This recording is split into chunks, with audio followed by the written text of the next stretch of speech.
এক মাসের ব্যবধানে আবারও হাসপাতালে সাবেক প্রধানমন্ত্রী ও বিএনপি চেয়ারপারসন বেগম খালেদা জিয়া। নিয়মিত স্বাস্থ্য পরীক্ষার উদ্দেশ্যে রোববার রাত ৮টার দিকে গুলশানের ফিরোজা থেকে তাকে নেওয়া হয় রাজধানীর এভার কেয়ার হাসপাতালে। প্রাথমিক পর্যবেক্ষণ শেষে চিকিৎসক বোর্ডের পরামর্শে দ্রুতই তাকে ভর্তি করা হয়। দীর্ঘদিনের নানা শারীরিক জটিলতার সঙ্গে এবার যুক্ত হয়েছে চেস্ট ইনফেকশন, নিশ্চিত করেছেন চেয়ারপারসনের ব্যক্তিগত চিকিৎসা বোর্ডের সদস্য অধ্যাপক ডাক্তার FM সিদ্দিকী। হার্ট এবং ফুসফুস দুটোই অ্যাট এ টাইম আক্রান্ত হওয়াতে ওনার খুব রেসপিরেটরি ডিস্ট্রেস হচ্ছিল এবং এখানে আমরা খুব দ্রুত ওনাকে নিয়ে এসে আমরা খুব তাৎক্ষণিকভাবে যেই দ্রুত পরীক্ষাগুলো করা দরকার করেছি। করার পরে আমরা প্রাথমিক যে রিপোর্ট পেয়েছি সে অনুযায়ী মেডিকেল বোর্ডের সবাই বসে আমরা প্রাথমিকভাবে ওনাকে অ্যান্টিবায়োটিক দিয়েছি।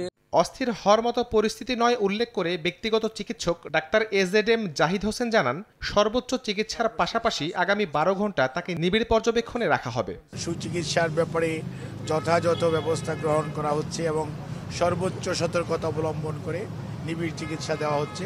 বাট এটাতে অত্যন্ত উৎকণ্ঠিত হওয়ার কোনো বিষয় বলে আমরা মনে করছি না। আমরা মনে করছি যে ওনার চিকিৎসাটা যদি এখন যেভাবে শুরু হয়েছে আজকে আলহামদুলিল্লাহ, এটা যদি আগামী 12 ঘন্টা যেটি বললেন প্রফেসর FM সিদ্দিকী সাহেব, মেডিকেল বোর্ডের তত্ত্বাবধানে ওনারা আবার বসার পর পরবর্তীতে ওনার স্বাস্থ্যের অবস্থার উপর পর্যবেক্ষণ করে কী ধরনের চিকিৎসার পরিবর্তন আনা যায় সে অনুযায়ী ব্যবস্থা নেবেন।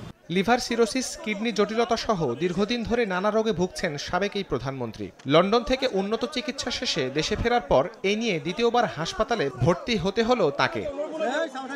শাহরিয়ার শৌমিক, সময় সংবাদ, ঢাকা।